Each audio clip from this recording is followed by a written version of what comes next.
আসসালামু আলাইকুম। আজ ৩১শে মার্চ ২০২৬ মঙ্গলবার। শুরু করছি চেঞ্জ টিভি প্রতিদিনের গল্প অনুষ্ঠান। দর্শক, আপনাদের সঙ্গে রয়েছি আমি আবিদ আজম। শুরুতেই সংবাদ শিরোনাম। ইরানের জন্য ভয়ঙ্কর অশনি সংকেত, মধ্যপ্রাচ্যে যুক্তরাষ্ট্রের হাজার হাজার প্যারাট্রুপার। বিশ্বের সবচেয়ে বড় দুর্বৃত্ত রাষ্ট্র যুক্তরাষ্ট্র, বললেন হামিদ মির। মার্কিন গোপন ঘাঁটিতে ইরানের হামলা। শুরুতেই ইরান যুক্তরাষ্ট্র যুদ্ধ পরিস্থিতির খবর। ইরানের বিরুদ্ধে ইসরায়েল যুক্তরাষ্ট্রের যুদ্ধ ১ মাস ছাড়িয়েছে, তবে এখন পর্যন্ত যুদ্ধ বন্ধের কোনো লক্ষণ দেখা যাচ্ছে না। উল্টো মধ্যপ্রাচ্যে সামরিক শক্তি আরও জোরালো করছে যুক্তরাষ্ট্র। বার্তা সংস্থা রয়টার্সের প্রতিবেদনে বলা হয়েছে, মধ্যপ্রাচ্যে মার্কিন সেনাবাহিনীর ৮২তম এয়ারবোর্ন ডিভিশনের কয়েক হাজার প্যারাট্রুপার পৌঁছাতে শুরু করেছে।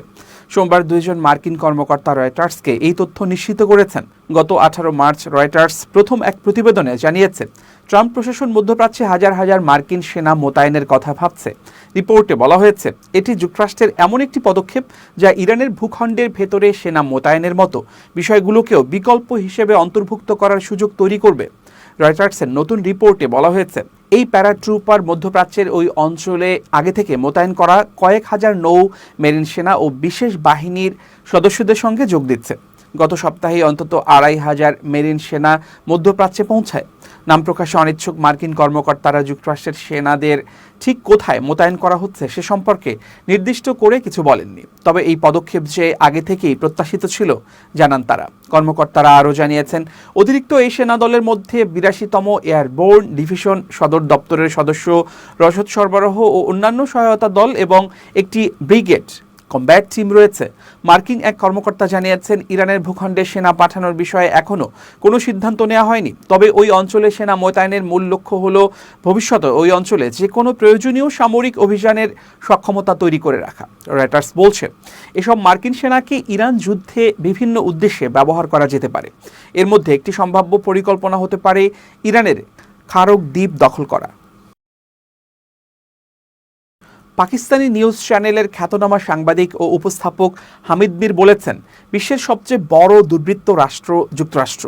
মার্কিন প্রেসিডেন্ট ডোনাল্ড ট্রাম্পের যুদ্ধকামী নীতির বিরুদ্ধে লাখ লাখ মানুষের ক্ষোভকে শাসন পরিবর্তনের দাবি হিসেবে উল্লেখ করে তিনি বলেছেন, মার্কিন সমাজে ট্রাম্প বিরোধী মনোভাব তীব্র হয়েছে।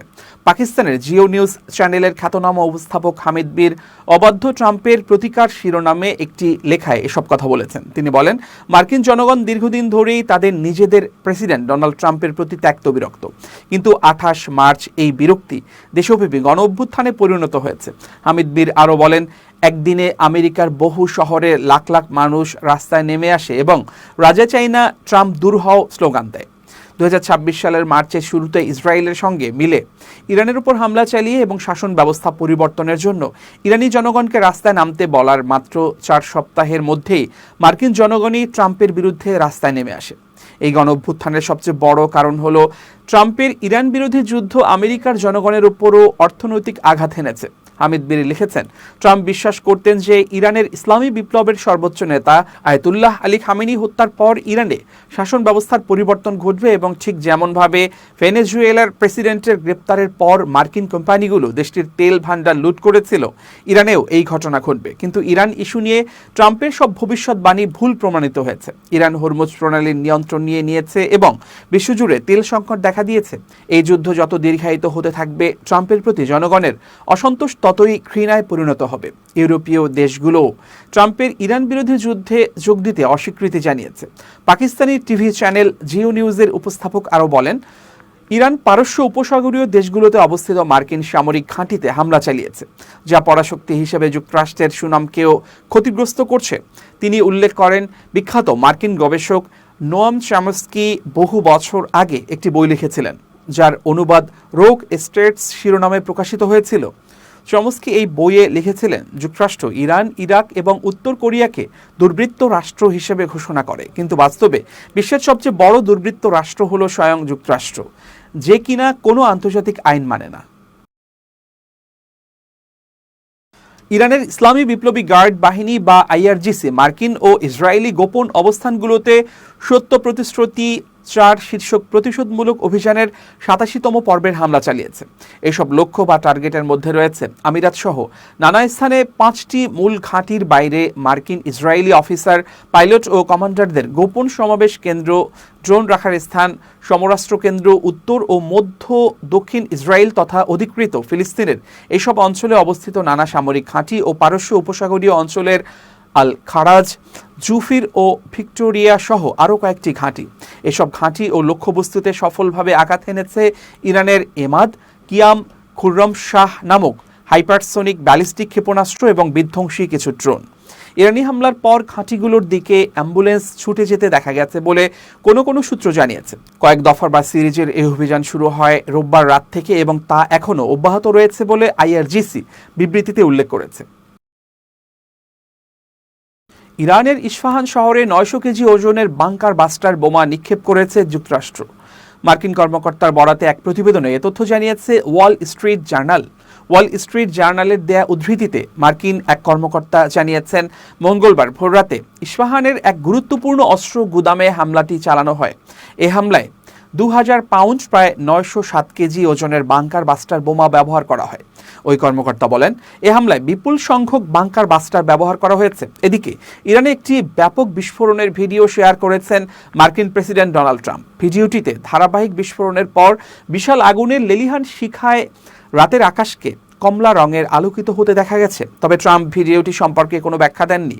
বিভিন্ন গণমাধ্যম দাবি করেছে এটি যুক্তরাষ্ট্র ও ইসরায়েলের যৌথ হামলা ফুটেজ, যা ইস্পাহানের একটি বড় অস্ত্রাগার ও গোলাবারুদ ডিপোতে চালানো হয়। প্রায় 23 লাখ মানুষের এই শহরে বদর সামরিক বিমান ঘাঁটিও রয়েছে। এদিকে ভারতীয় সংবাদ মাধ্যম এনডিটিভিও স্বাধীনভাবে ভিডিওটির সত্যতা যাচাই করতে পারেনি। এই হামলার খবরের একদিন আগে সোমবার অর্থাৎ 30 মার্চ ট্রাম্প হুঁশিয়ারি দিয়ে বলেন, যদি দ্রুত যুদ্ধ শেষ করার কোনো চুক্তি না হয় তবে ইরানের জ্বালানি খাত, গুরুত্বপূর্ণ অবকাঠামো, এমনকি পারমাণবিক স্থাপনা ও পানির সরবরাহ ব্যবস্থাও ধ্বংস করে দেওয়া হবে। মার্কিন প্রেসিডেন্ট ট্রাম্প ও ইসরায়েলের প্রধানমন্ত্রী বেনিয়ামিন নেতানিয়াহু বারবার অভিযোগ করে আসছেন, ইরান পারমাণবিক অস্ত্র তৈরির খুব কাছাকাছি পৌঁছে গিয়েছে। তবে জাতিসংঘের পারমাণবিক তদারকি সংস্থা এই দাবির পক্ষে কোনো প্রমাণ দেয়নি। এর আগেও ট্রাম্প দাবি করেছিল, গত বছরের হামলায় তিনি ইরানের গুরুত্বপূর্ণ স্থাপনাগুলো সম্পূর্ণ ধ্বংস করে দিয়েছেন।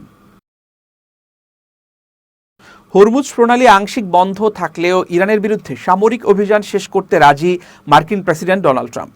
প্রশাসনের কর্মকর্তাদের উদ্ধৃত করে এমন খবর দিয়েছে দ্য ওয়াল স্ট্রিট জার্নাল। অথচ কয়েকদিন আগে ট্রাম্প ইরানকে হুঁশিয়ারি দিয়ে বলেন, যদি তেহরান হরমুজ প্রণালী দিয়ে জাহাজ চলাচল চালু না করে তাহলে যুক্তরাষ্ট্র তাদের বিদ্যুৎ কেন্দ্র ধ্বংস করে দেবে। খবর অনুযায়ী ট্রাম্প বলেছেন যে বিশ্ব জ্বালানি সরবরাহের প্রায় 1/5 বহনকারী এই গুরুত্বপূর্ণ জলপথ পুনরায় খুলে দেওয়ার জটিল অভিযান তিনি পরবর্তী সময়ে করবেন। তিনি ধারণা করেন, এই পথ খুলতে গেলে সংঘাত তার নির্ধারিত 4 থেকে 6 সপ্তাহের সময়সীমার বাইরে চলে যেতে পারে।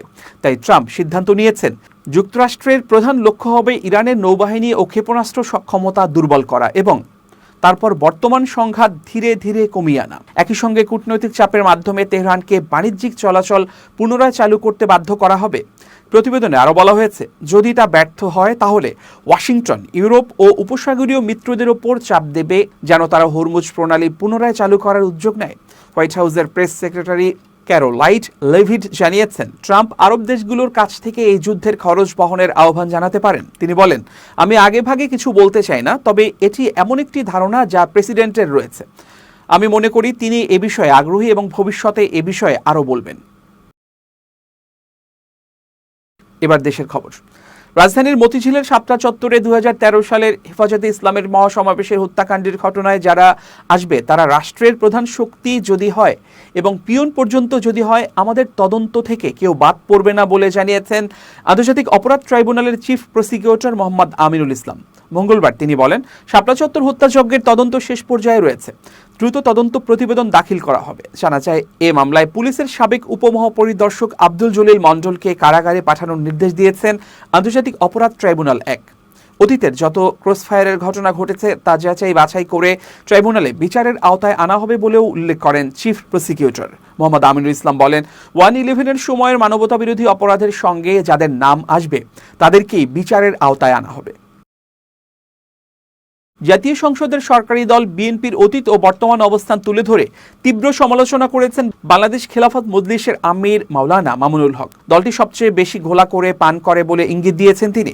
মঙ্গলবার সকালে ফেসবুকে দেয়া এক পোস্টে তিনি বাংলাদেশের প্রধান রাজনৈতিক দল বিএনপির রাজনৈতিক অবস্থান পরিবর্তন নিয়ে প্রশ্ন তোলেন। পোস্টে তিনি 1991 সালের শুরুর দিকে রাজনৈতিক পরিস্থিতি স্মরণ করিয়ে দেন। তার ভাষ্য অনুযায়ী তত্ত্বাবধায়ক সরকার ব্যবস্থার বিরোধিতায় যে সময় সবচেয়ে জোরালো সাংবিধানিক ও আইনি আপত্তি তুলেছিল বিএনপি, কিন্তু পরবর্তী সময়ে রাজনৈতিক চাপের মুখে একই দলই আবার তত্ত্বাবধায়ক সরকার ব্যবস্থার আইন আকারে প্রণয়ন করে। মামুনুল হক আরও উল্লেখ করেন, 2014 থেকে 2024 পর্যন্ত আবার সেই দলটি তত্ত্বাবধায়ক সরকার ব্যবস্থার পুনর্বহালের দাবিতে সবচেয়ে বেশি সোচ্চার হয়েছে।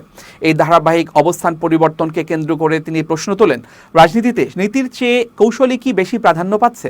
তার পোস্টের শেষাংশে তিনি ইঙ্গিতপূর্ণ ভাষায় বলেন, যারা বারবার অবস্থান বদলায় তারাই রাজনৈতিক পরিস্থিতিকে খোলা করে নিজেদের সুবিধা আদায়ের চেষ্টা করে। এ বিষয়ে জনমত জানার আহ্বানও জানান তিনি। এবার খুব জরুরি 1 মিনিট জানাচ্ছেন আমিরুল মোমিনিন মানিক। খুব জরুরি 1 মিনিটে প্রত্যেককে আমন্ত্রণ। প্রিয় বন্ধুরা, অনেক সময়ই আমরা গুরুত্বপূর্ণ মিটিং করি, খুব জরুরি কথা বলি এবং কোনো না কোনো বিষয়ে তথ্য আদান প্রদান করি।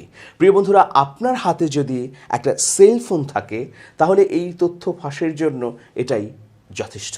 সুতরাং এটা আপনি করতেও পারেন আপনার নিরাপত্তার জন্য, যে আপনি এই ধরনের মিটিংয়ে, এই ধরনের আলাপ আলোচনায় বা এই ধরনের প্রয়াসের ক্ষেত্রে কোনো ধরনের ইলেকট্রনিক ডিভাইস আপনার সঙ্গে রাখবেন না।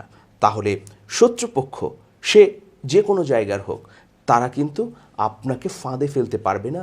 আপনি বিপদ থেকে রক্ষা পাবেন, আপনার তথ্য সুরক্ষিত থাকবে।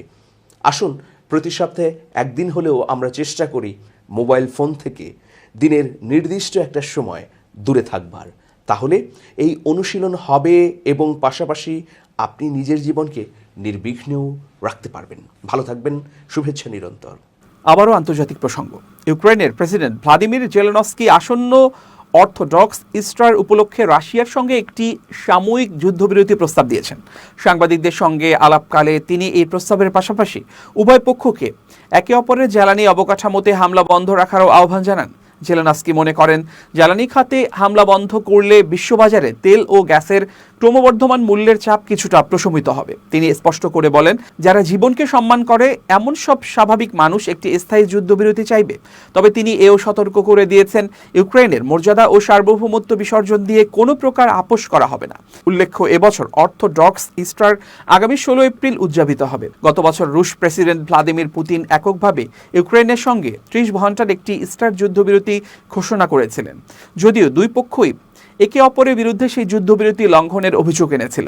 সেই সময় জেলেনস্কি মস্কোকে এই সামরিক বিরতিকে 30 দিনে বর্ধিত করার অনুরোধ জানিয়েছিলেন, যাতে একটি স্থায়ী শান্তির পথ প্রশস্ত হয়। কিন্তু পুতিন সেই প্রস্তাবটি উপেক্ষা করেছিলেন। বর্তমানে মধ্যপ্রাচ্যে ইরান ও মার্কিন ইসরায়েলি জোটের মধ্যে যুদ্ধ শুরু হওয়ার পর থেকে ট্রাম্প প্রশাসনের মধ্যস্থতায় ইউক্রেন ও রাশিয়ার মধ্যকার শান্তি আলোচনা স্থগিত রয়েছে। বিশেষ করে হরমুজ প্রণালী কার্যত বন্ধ হয়ে যাওয়ায় বিশ্বজুড়ে জ্বালানি দাম আকাশচুম্বী হয়েছে, যা এই যুদ্ধের সমীকরণকে আরও জটিল করে তুলেছে। জেলেনস্কি সোমবার জানিয়েছেন, ইউক্রেনে কিছু অজ্ঞাত অংশীদার দেশ গত কয়েকদিনে রাশিয়ার জ্বালানি অবকাঠামোতে হামলা থেকে বিরত থাকার জন্য কিয়েভকে সংকেত দিয়েছে। রয়টার্সের তথ্য অনুযায়ী রুশ শিপ টার্মিনাল এবং শোধনাগারগুলোতে ইউক্রেনীয় ড্রোন হামলার ফলে চলতি মাসে রাশিয়ার তেল রপ্তানি সক্ষমতার প্রায় 40% হ্রাস পেয়েছে। এর পরিপ্রেক্ষিতে জেলেনস্কি প্রস্তাব দিয়েছেন, যদি রাশিয়া ইউক্রেনের জ্বালানি স্থাপনাগুলোতে আঘাত হানা বন্ধ করতে প্রস্তুত থাকে, তবে ইউক্রেন ও রাশিয়ার জ্বালানি খাতের উপর কোনো প্রতিশোধমূলক হামলা চালাবে না। অর্থাৎ জ্বালানি যুদ্ধ বন্ধের মাধ্যমে একটি বৃহত্তর স্থিতিশীলতা বজায় রাখার সদিচ্ছা প্রকাশ করেছেন তিনি। জেলেনস্কি এই নতুন যুদ্ধবিরতির প্রস্তাবের বিষয়ে রাশিয়ার পক্ষ থেকে এখন পর্যন্ত তাৎক্ষণিক কোনো প্রতিক্রিয়া পাওয়া যায়নি। বিশ্লেষকরা মনে করছেন, মধ্যপ্রাচ্যের অস্থিতিশীল পরিস্থিতির কারণে বিশ্ব অর্থনীতি যে সংকটের মুখে পড়েছে, তা থেকে উত্তরণে ইউক্রেন রাশিয়া সংঘাতের তীব্রতা কমানো জরুরি হয়ে পড়েছে। তবে রাশিয়ার উপর এই প্রস্তাব কতটা প্রভাব ফেলবে এবং পুতিন ইস্টার উপলক্ষে পুনরায় যুদ্ধবিরতিতে সম্মত হবেন কিনা তা নিয়ে আন্তর্জাতিক মহলে সংশয় রয়েছে। আপাতত কিয়েভ ও মস্কোর মধ্যকার এই অচলাবস্থা কাটানোর জন্য আন্তর্জাতিক মধ্যস্থতাকারীরা নতুন কোনো পথ খোঁজার চেষ্টা করছেন। প্রিয় দর্শক, শেষ করছি চেঞ্জ টিভি প্রতিদিনের গল্পের আজকের গল্প। চেঞ্জ টিভি.প্রেস বাংলাদেশের ইউটিউব জার্নালিজমের অগ্রদূত। ভিজিট করুন এর ওয়েবসাইট www.changetv.press, youtube.com/changetv.press এবং সাবস্ক্রাইব করুন চ্যানেলটি। নিয়মিত লাইক, কমেন্ট ও শেয়ার করে আপডেট রাখুন নিজেকে। ভালো থাকুন, নিরাপদে থাকুন, শুভেচ্ছা নিরন্তর। changetv.press, এক ফোঁটা হলুদও নেই।